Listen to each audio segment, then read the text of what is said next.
ചൈനയിലെ ഒരു ഡാമിന്റെ നിർമ്മാണം ഭൂമിയുടെ ഭ്രമണ വേഗത കുറച്ചുവെന്നാണ് നാസ റിപ്പോർട്ട് ചെയ്യുന്നത്. ചൈനയിലാണ് ഏഷ്യയിലെ ഏറ്റവും നീളമേറിയ നദിയായ യാങ്സി നദി സ്ഥിതി ചെയ്യുന്നത്. ചൈനയുടെ ധാന്യോൽപാദനത്തിന്റെ 35% ഈ നദിയെ ആശ്രയിച്ചാണ് വളരുന്നത്.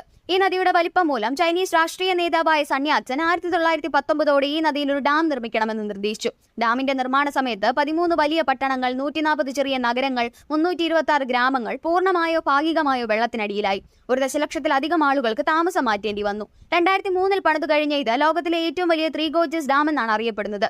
ഭീമാകാരനായ ഈ ഡാമിന് ഒരു സമയം 22.5 ബില്യൺ വാട്ട് വൈദ്യുതി ഉൽപ്പാദിപ്പിക്കാൻ കഴിയും. ഈ ഡാം ഭൂമിയുടെ ഭ്രമണ വേഗത 0.06 മൈക്രോസെക്കൻഡ് കുറച്ചുവെന്ന് നാസ റിപ്പോർട്ട് ചെയ്തിട്ടുണ്ട്.